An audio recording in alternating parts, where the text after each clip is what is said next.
mengajak kita untuk melihat dari yang awal dulu itu ya. Dari yang awal itu, dari yang awal pertemuan tema pertama itu kan temanya ikutlah aku. Nah, ikutlah aku itu adalah eh, ajakan atau sabda Yesus terhadap Petrus. Itu terjadi diceritakan dalam Injil Markus bab 1 ayat 16 sampai 20. Itu peristiwa panggilan.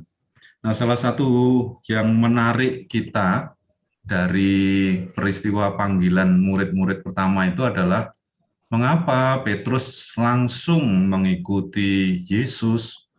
Itu satu hal yang menarik juga. Dan itu sesuai dengan kepentingan kita, tema besar kita yakni bersama Petrus mengenal Yesus sebagai guru dan Tuhan. Nah, sejak awal ini kita diajak untuk menduga-duga ini mengapa Petrus bisa langsung mengikuti Yesus. Apa memang itu rahmat yang luar biasa begitu saja ya, kalau sudah dipanggil itu entah apa keadaannya ya pasti langsung berangkat gitu. Ternyata dari Injil Markus itu kita bisa mendapat beberapa hal yang bisa memberi gambaran lebih dalam. Bukan pada ayat 16, tetapi ayat sebelumnya kita mendapati bahwa ternyata ada disebut oleh Injil Markus itu ada nubuat Nabi Yesaya tentang Mesias dan pendahulu Mesias, semacam pembuka jalan atau forerunner begitu ya. Dan ini dan bersama dengan kitab Perjanjian Lama yang lain tentu ini diketahui dan mempengaruhi Petrus. Jadi di dalam Perjanjian Lama itu kan ada konsep Mesias, bahwa Allah nanti akan mengirimkan Mesias untuk menyelamatkan bangsa Yahudi dari bangsa-bangsa sekitarnya dan menuntun bangsa Yahudi sampai pada kesejahteraan.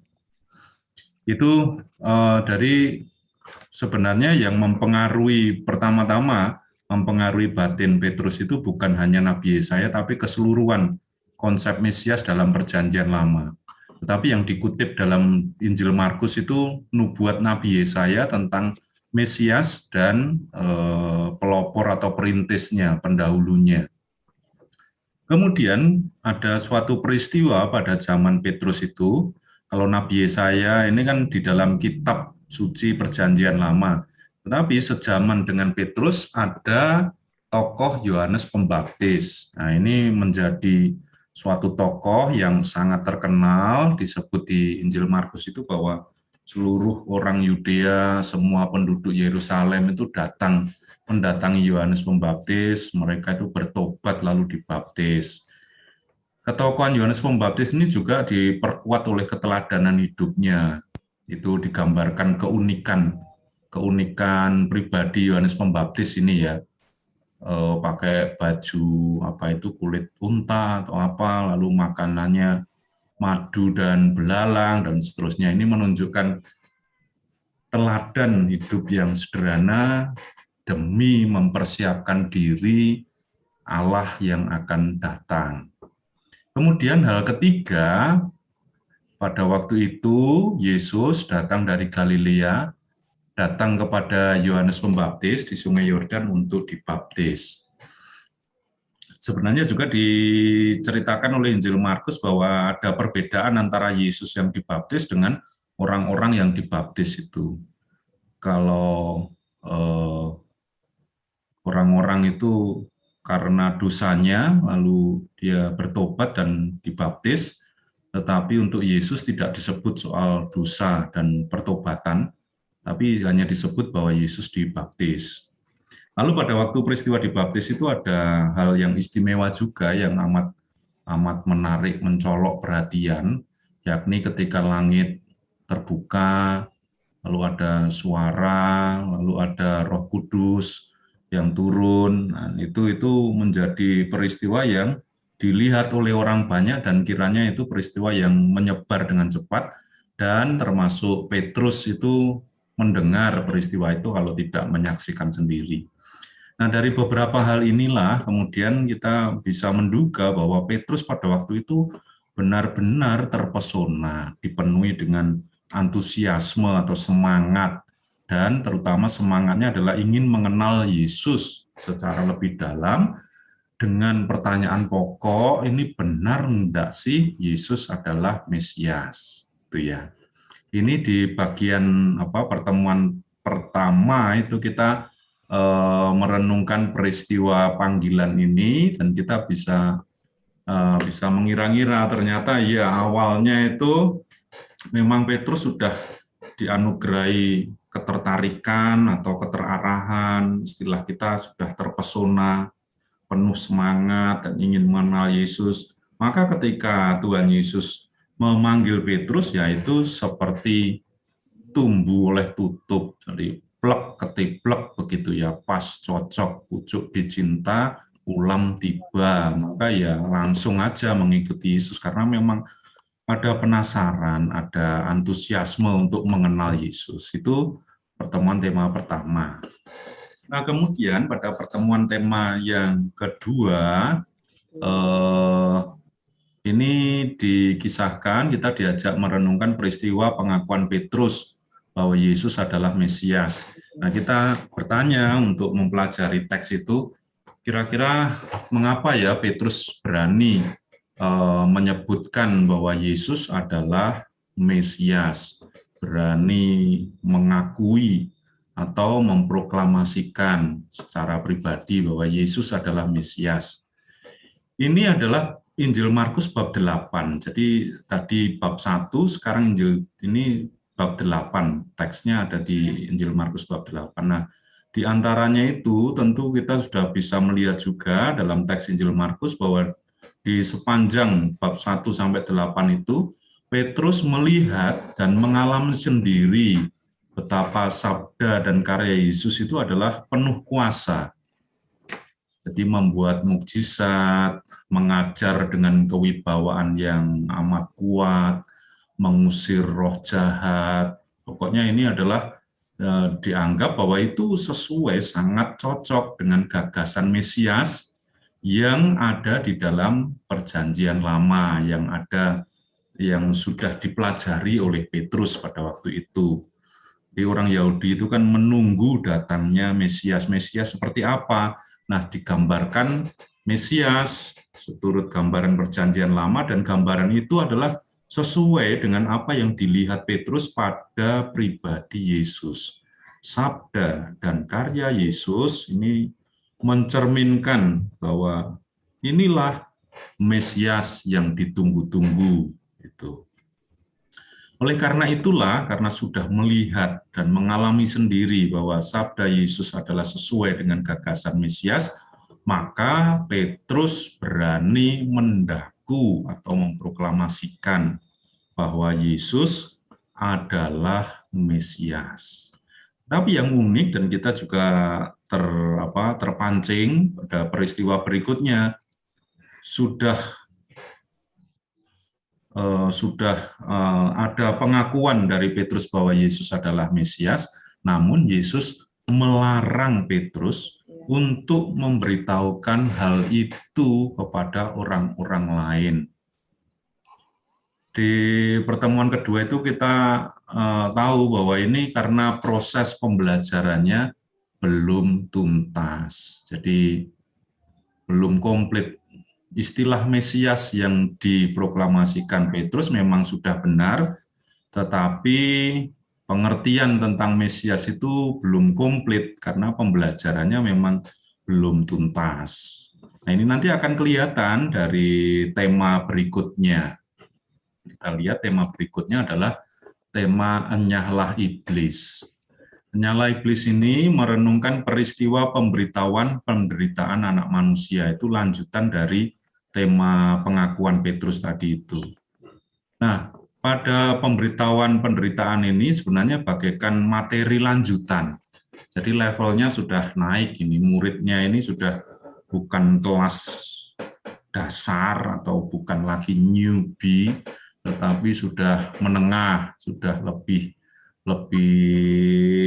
lebih mahir atau lebih matang begitu ya. Lalu ditambahi materi lanjutan, pelajaran lanjutan, yakni bahwa anak manusia itu harus menanggung penderitaan. Nah, rupanya dari teks itu kita mendapati bahwa materi ini susah atau tidak dapat diterima oleh Petrus. Jadi tidak masuk begitu ya untuk Petrus. Bagaimana bisa anak manusia, gelar yang lain yang ditujukan kepada Mesias itu adalah anak manusia. Bagaimana Mesias kok menderita, tidak cocok itu. Nah, itu digambarkan bahwa Petrus kemudian menegur Yesus, mengingatkan Yesus ini pengajarannya tidak cocok loh dengan gambaran Mesias dalam perjanjian lama. Tetapi apa yang dilakukan Yesus? Nah, Yesus malah menegur Petrus dengan kata-kata yang keras, dengan kata-kata yang kuat, enyahlah iblis. Nah, kita bisa membandingkan iblis yang disebut ini adalah iblis yang juga mencoba Yesus pada waktu di padang gurun itu. Kalau dulu sudah dikalahkan oleh gurunya, sekarang iblisnya mencoba bergerak melalui murid-muridnya itu. Nah, itu Petrus ditegur itu, enyahlah iblis, karena engkau memikirkan apa yang dipikirkan manusia, bukan apa yang dipikirkan oleh Allah. Jadi ada perbedaan antara apa yang dipikirkan manusia dengan apa yang dipikirkan oleh Allah. Perbedaannya itu terletak pada kiranya pada ini, konsep Mesias dalam perjanjian lama itu adalah Mesias yang berkemenangan, Mesias yang berjaya, Mesias yang menghancurkan musuh. Dan konsep itu tidak sesuai dengan apa yang baru saja diajarkan oleh Tuhan Yesus. Jadi kita bisa memaklumi kenapa Petrus itu bertindak keras menegur Yesus, karena memang konsep Mesias yang diyakini Petrus ada dalam diri Yesus, itu Mesias itu menangan, tidak bisa menderita atau dikalahkan oleh musuh. Musuh akan hancur, itu konsep Mesiasnya. Tapi justru sikap Petrus itu yang berdasar pada konsep Mesias dalam perjanjian lama, sikap Petrus yang berdasar pada itu rupanya ditegur dengan amat keras sebagai enyahlah iblis itu. Kemudian tema berikutnya adalah dengarkanlah dia, ini merenungkan peristiwa penampakan kemuliaan Yesus di atas gunung. Meski Petrus tidak nyambung, tidak dapat menerima materi lanjutan tentang penderitaan anak manusia, rupa-rupanya ia tidak ditinggalkan. Jadi Yesus ini sudah tahu bahwa Petrus ini ketoke rada wis mentok ini. Mentok ditambahi pelajaran wis ndak bisa nampung. Cangkirnya sudah penuh, ditambahi air tumpah ini sudah ndak bisa menampung. Tetapi meskipun demikian, Yesus tidak meninggalkan Petrus, muridnya yang sudah mentok itu.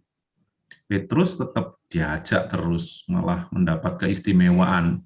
Yang diajak naik ke gunung itu kan tidak semua murid ya, hanya tiga murid itu ya. Tiga murid, nah salah satunya adalah Petrus. Jadi meskipun Petrus ini sudah mentok, tetapi tidak ditinggalkan, tetap diajak oleh Yesus untuk melanjutkan perjalanan. Jadi meskipun tertatih-tatih, tapi tidak ditinggalkan, tetap diajak. Nah, di atas gunung itu yang istimewa adalah sebenarnya Petrus mengalami sendiri, mendengarkan sendiri bahwa ada suara dari dalam awan yang menegaskan pilihan pada Yesus. Yesus yang baru saja mengajarkan tentang penderitaan anak manusia. Jadi mestinya ya kalau muridnya ini fresh, dia bisa akan mengerti bahwa yang dari langit, yang dari dalam awan itu aja membenarkan Yesus yang mengajar tentang penderitaan anak manusia. Nah, kalau sudah begitu, mestinya Petrus lebih berani membuka hati dan membuka pikirannya. Oh, yang dari langit itu saja membenarkan bahwa Mesias harus menderita. Tetapi ya karena memang Petrus ini murid yang mentok ya, ya sudah meskipun sudah mendengar suara dari dalam awan yang membenarkan atau menegaskan pilihan pada Yesus, tetap saja Petrus tidak bisa mengerti. Jadi ilmunya itu mentok. Itu yang peristiwa dengarkanlah dia itu ya. Nah, kemudian ini langsung melompat ke Injil Markus bab 14, peristiwa di halaman rumah besar, rumah imam besar. Ini konteksnya adalah konteks dalam pekan suci itu ya. Konteks peristiwa-peristiwa dalam pekan suci, ada perjamuan malam terakhir, ada penangkapan Yesus, ya ada Getsemani, lalu penangkapan Yesus, lalu kemudian Yesus diadili dan segera sudah itu dihukum mati.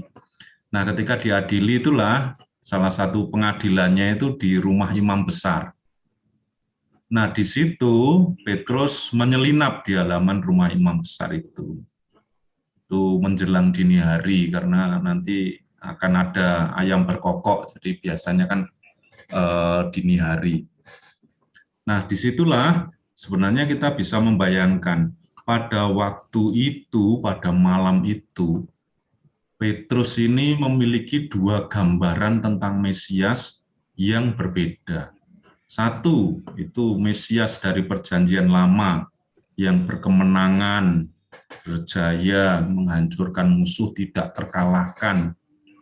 Itulah yang konsep inilah yang membuat Petrus itu mengaku bahwa Yesus adalah Mesias. Tetapi ada gambaran yang lain yang diajarkan oleh Tuhan Yesus dan mulai masuk dalam batin Petrus, yakni bahwa Mesias itu adalah yang rela menderita demi kasih. Rela menderita demi kasih. Nah, ini ada dua gagasan tentang Mesias ini yang mencoba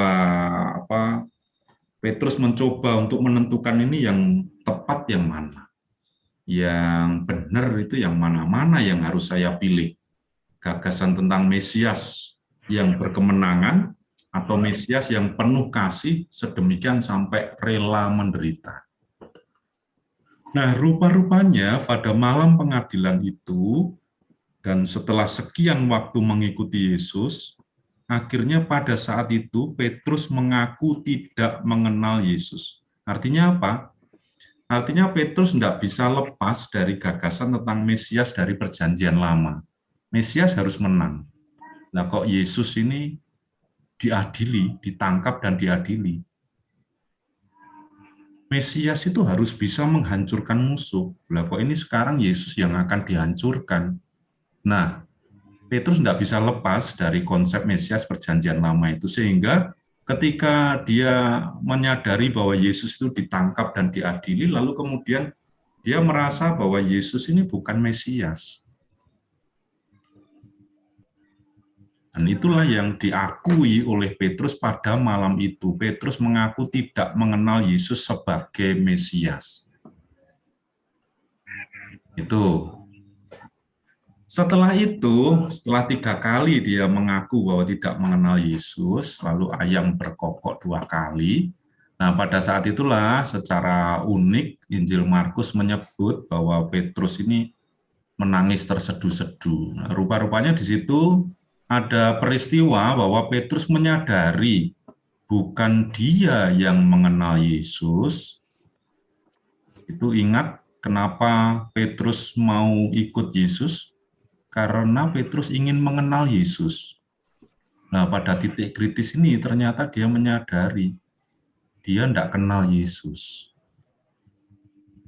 Nah, tetapi dramatisnya bukan dia yang mengenal Yesus, malahan Yesus yang mengenal Petrus. Mengenal Petrus dan tetap mengasihinya sekalipun Yesus tahu bahwa Petrus ini akan menyangkalnya. Lah, itu peringatan menyangkalnya itu ya. Jadi ada suatu drama yang tragis. Ini Petrus itu niatnya ingin mengenal Yesus, Ternyata di akhir itu akhirnya Petrus mengaku tidak kenal Yesus. Lalu di akhir itu juga dia mendapat kesadaran baru. Iya, bukan saya yang mengenal Yesus, tapi Yesus yang mengenal saya. Karena dia tahu bahwa saya akan menyangkal dia dan dia tetap tidak mengusir aku dan tetap mengasihi itu. Nah, ini suatu kesadaran penting, suatu pengalaman batin yang penting menyadari bahwa bukan Petrus yang mengenal Yesus, tetapi Yesus yang mengenal Petrus dan mengasihinya. Nah, catatan bahwa ini Yesus tahu bahwa Petrus ini akan menyangkal dan meninggalkan Yesus.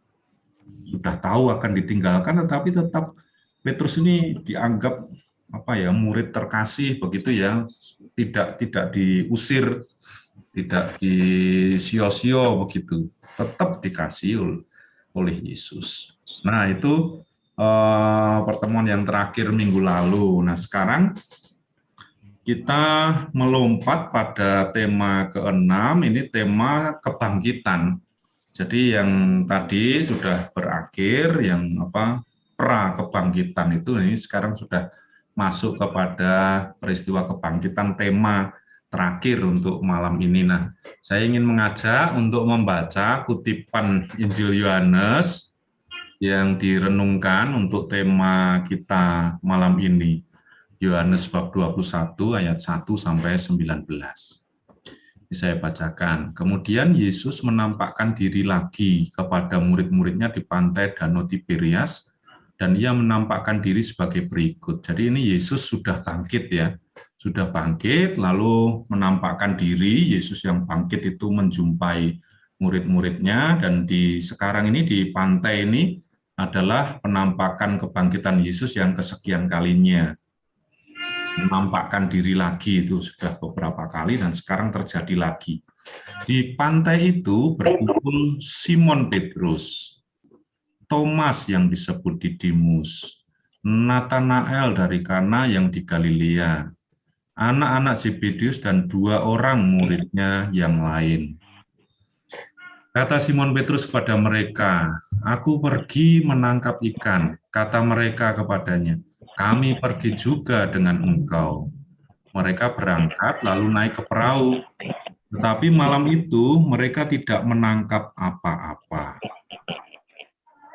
Ya, rupanya Petrus kembali ke profesinya sebelumnya, profesi yang dulu itu sebagai penjala ikan, sebagai nelayan. Jadi setelah mengikuti Yesus, lalu kemudian dia menemui jalan buntu. Dengan pengakuan yang terakhir itu dia tidak mengenal Yesus, ya berarti ya sudah, ini bukan Mesias yang ditunggu-tunggu. Lalu kemudian dengan lesu, dengan putus asa, dengan rasa sedih atau takut juga, kecewa, Petrus dan teman-temannya kembali kepada pekerjaannya yang lama. Saya lanjutkan. Ketika hari mulai siang, Yesus berdiri di pantai. Akan tetapi murid-murid itu tidak tahu bahwa itu adalah Yesus. Kata Yesus kepada mereka, "Hai anak-anak, adakah kamu mempunyai lauk pauk?" Jawab mereka, "Tidak ada." Maka kata Yesus kepada mereka, "Tebarkanlah jalamu di sebelah kanan perahu, maka akan kamu beroleh." Lalu mereka menebarkan jala itu dan mereka tidak dapat menariknya lagi karena banyaknya ikan. Ini semacam mukjizat. Maka murid yang dikasih Yesus itu berkata kepada Petrus, "Itu Tuhan." Ketika Petrus mendengar bahwa itu adalah Tuhan, maka ia mengenakan pakaiannya. Sebab ia tidak berpakaian lalu terjun ke dalam danau. Nah, ini yang terakhir ini agak unik. Biasanya ya, orang kalau di kolam renang itu ya, orang kalau mau masuk kolam renang itu melepas pakaiannya lalu berenang, gitu.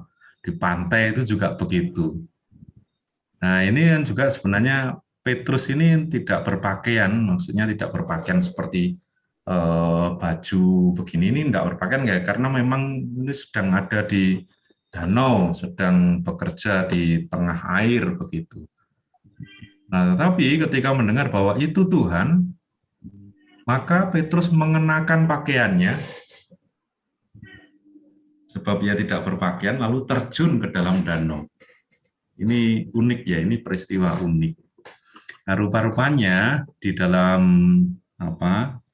kitab suci, dalam kasanah kitab suci yang disebut pakaian, itu mempunyai makna yang berbeda dari bukan sekedar pakaian untuk safety, untuk estetika, untuk bagus-bagusnya orang.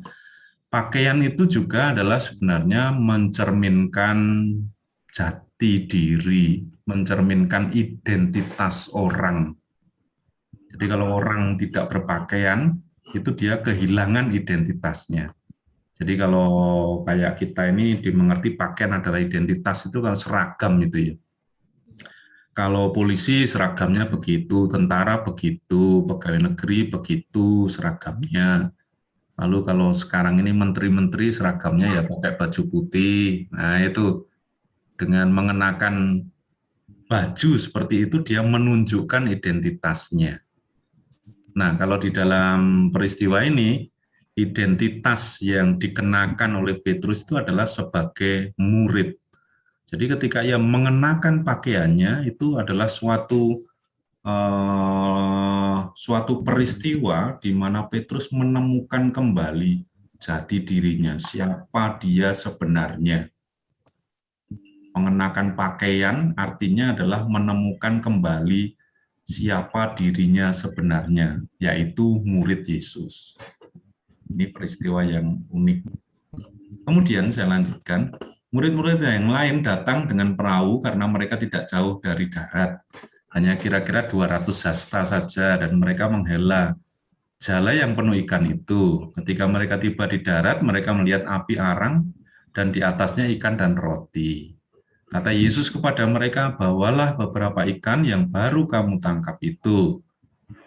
Simon Petrus naik ke perahu lalu menghela jala itu ke darat penuh ikan-ikan besar, 153 ekor banyaknya dan sungguh pun sebanyak itu jala itu tidak koyak.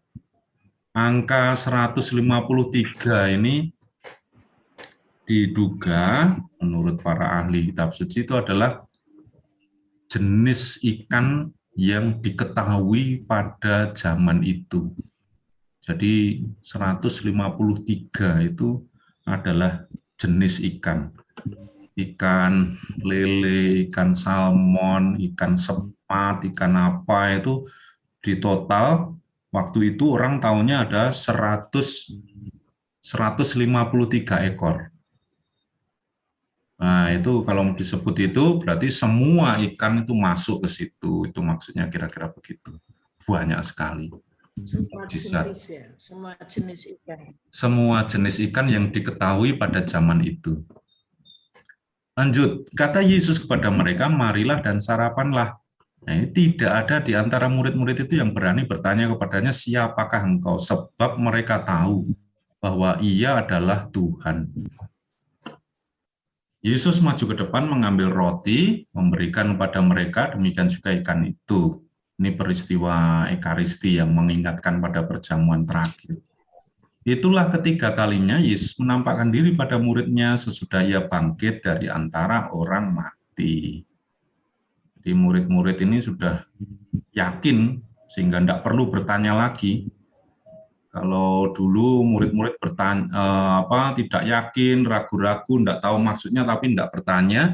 Sekarang murid-murid tidak bertanya karena sudah yakin bahwa itu adalah Tuhan Yesus yang kemarin itu dihukum mati disalib dan sekarang menjumpai mereka.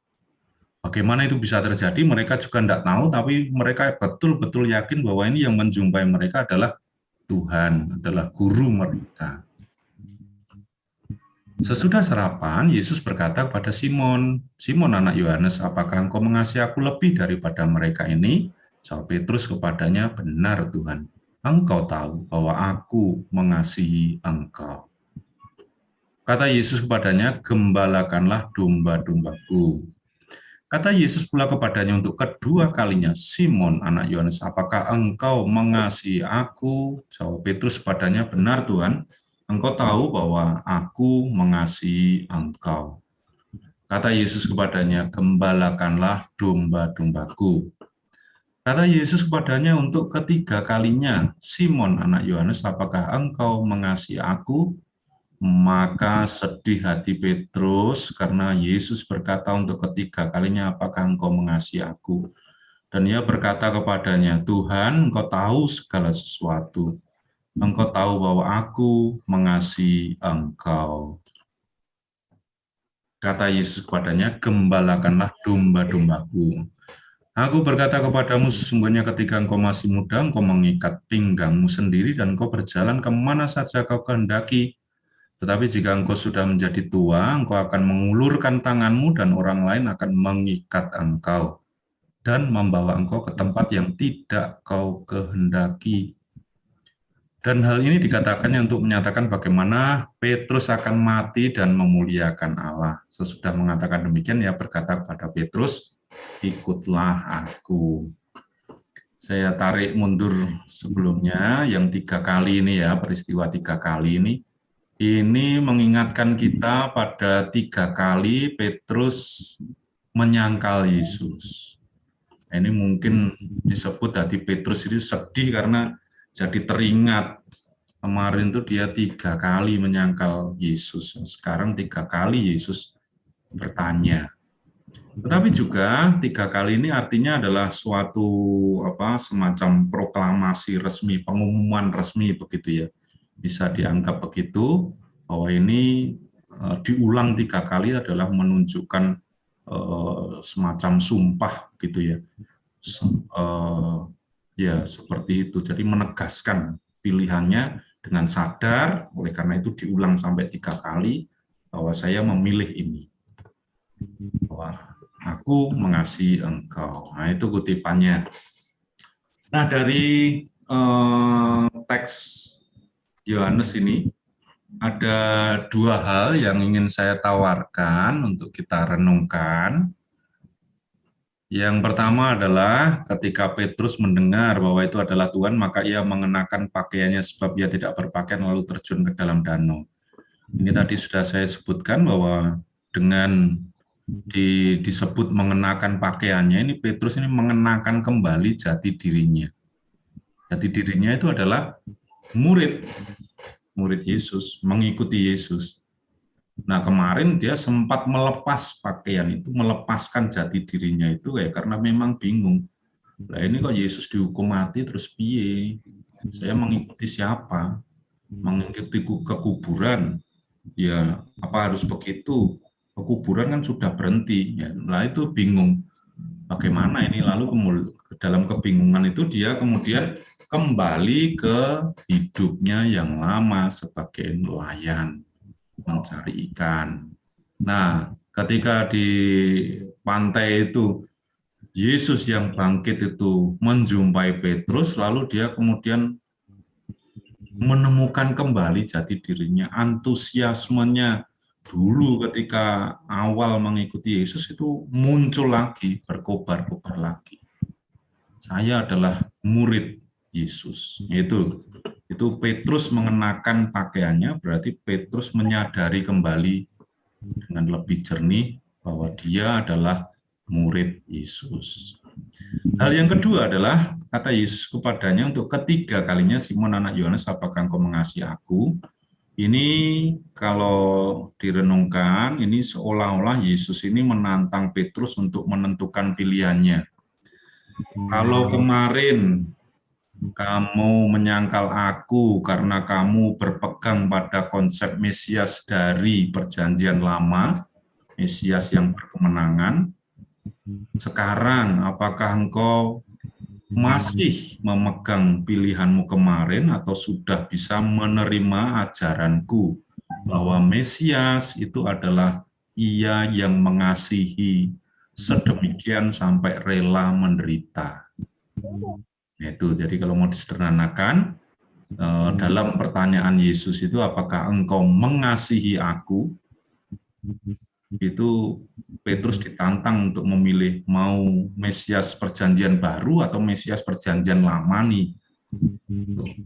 Sekaligus dengan istilah engkau mengasihi aku, ini sebenarnya Petrus diingatkan bahwa ketika ayam berkokok 2 kali itu, ketika Petrus tidak mengenal Yesus, Petrus sudah menyadari pada waktu itu bahwa ternyata Yesuslah yang mengenal dan mengasihi dia.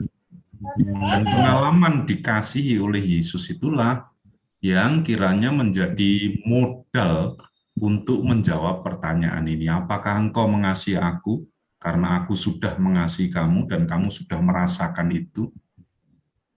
Itu. Jadi kalau menjawab pertanyaan dari Yesus ini, orang bisa menjawab kalau dia sama seperti Petrus terlebih dahulu mengalami dikasihi oleh Yesus. Nah, karena sudah pernah mengalami dikasihi oleh Yesus, dia punya tenaga untuk menjawab itu. Ya, aku mengasihi engkau. Gitu. Jadi pertanyaan Yesus yang diulang 3 kali ini bisa bermakna ganda. Tantangan untuk memilih Mesias perjanjian lama atau perjanjian baru, dan tantangan untuk menegaskan apakah benar kamu kemarin itu merasakan, mengalami sendiri bahwa sudah dikasih dan karena itu sekarang kau mampu mengasihi aku. Itu bermakna ganda, itu diulang 3 kali berarti pernyataan resmi di apa istilahnya BAP begitu ya, berita acara pemeriksaan itu sifatnya sudah final resmi dengan kesadaran penuh. Kamu pilih perjanjian baru atau perjanjian lama. Kamu benar-benar mengasihi karena mengalami dikasih atau kamu mengasihi ya karena awang-awang aja. Nah, ini 2 hal yang saya tawarkan untuk menjadi permenungan kita pada tema yang ke-6 ini. Nah, ini saya beri judul ini memulai lagi perjalanan sebagai murid. Karena tadi di ujung tadi kan ada ajakan Yesus, ikutlah aku. Jadi seolah-olah mendengar kembali yang dulu ketika Petrus sedang sibuk dengan jalannya lalu didatangi Yesus dan dipanggil, ikutlah aku. Nah, ini sekarang ini juga muncul itu, ikutlah aku. Dan memulai lagi perjalanan baru sebagai murid dengan suatu wawasan yang baru. Karena Petrus sudah sempat menanggalkan pakaian atau jati dirinya dan sekarang dia menemukan lagi antusiasmenya. Lalu kemudian dia sudah mengalami sendiri bahwa dia dikasihi dan memang itulah Mesias yang mengasihi aku. Nah, dia mengalami sendiri, bukan Mesias yang berkemenangan tetapi Mesias yang mengasihi. Dan itu toh kemudian juga mengalahkan maut. 2 hal ini diulang lagi bersama Petrus. Dengan demikian diharapkan kita bersama Petrus dapat menemukan kembali antusiasme kita mengikuti Yesus sebagai murid, menemukan semangat sebagai murid. Dan yang kedua, sebagai murid ini tantangannya juga tetap sama dengan yang dialami oleh Petrus. Kalau Petrus dulu Mesias perjanjian lama atau perjanjian baru, nah sekarang itu kita mungkin mengolah iman akan Allah yang benar, bahwa Allah kita itu adalah kasih. Nah, ini tema yang sebenarnya menurut saya memang dasar ini, bahwa Allah kita itu adalah kasih, bukan hanya Allah yang maha adil. Kalau maha adil itu artinya apa? Artinya yang berjasa itu mendapat hadiah, yang berdosa itu dihukum. Nah, kerap kali kita tidak sadar dan memang oleh masyarakat kita diajari untuk begitu. Allah itu yang maha adil, bukan maha pengasih. Akibatnya kalau ada yang salah, kita ini cenderung spontan, secara instinktif, ingin menghukum, karena merasa bahwa Allah itu ya memang akan menghukum orang yang berdosa. Padahal berulang-ulang dalam Injil diceritakan bahwa Yesus datang untuk memberikan pengampunan, bukan untuk hukuman. Yesus datang untuk menyelamatkan, bukan untuk menghakimi. Nah, ini kelihatannya sederhana, tetapi ya memang kita sekarang tantangannya itu. Yang sering saya sebut itu azab kubur itu ya, sinetron tentang azab kubur ya, tahu ya. Jadi kalau dikubur Terus itu ditanya malaikat, terus disiksa. disiksa, siksanya konyol-konyol itu ya. Itu mayitnya dulu tidak hormat pada orang-orang yang membuat jalan, lalu kemudian jadi dia mengganggu orang yang sedang bekerja mengaspal jalan, lalu ketika dia mati, mayatnya terlempar masuk molen, digulung. Begitu itulah. Itu kan pembalasan. Pembalasan. Kenapa dibalas ya? Karena Allah Maha Adil. Yang salah dibalas, dihukum. Nah, itu masyarakat kita itu menggenangi kita dengan cara berpikir seperti itu. Nah, tantangan bagi kita adalah sama seperti yang dihadapi Petrus. Allah kita itu adalah kasih. Bukan hanya adil, tetapi mengasihi. Nah, itu saya kira pesan pokok untuk pertemuan yang ke-6 ini. Nah, ini kalau akhir dari Markus ya. Kalau tadi kan dari Yohanes. Kalau dari Injil Markus itu kalau mau dibandingkan itu sebenarnya malah lebih tragis ini loh. Nah, ininya lebih tragis. Kalau Petrus murid nama itu di akhir di dalam proses pengadilan itu mengaku tidak mengenal Yesus sebagai Mesias, yang terjadi pada orang lain justru ini kepala pasukan yang berdiri berhadapan dengan dia melihat matinya demikian, berkatalah ia, sungguh orang ini adalah anak Allah. Jadi Petrus itu malah hendak mengenal Yesus sebagai Mesias, sementara kepala pasukan malah mengakui bahwa orang ini adalah anak Allah. Nah, ini unik juga ini. Dia ada semacam tragik, semacam drama-drama tragis. Murid yang dididik itu malah tidak kenal, tapi kepala pasukan yang bertugas itu malah mengenali itu. Itu menunjukkan bahwa iman yang benar itu memang karunia, rahmat, bukan kesimpulan akal manusiawi. Ini kalau yang dari Injil Markus ya. Nah, ini sudah saya kembali ke sini.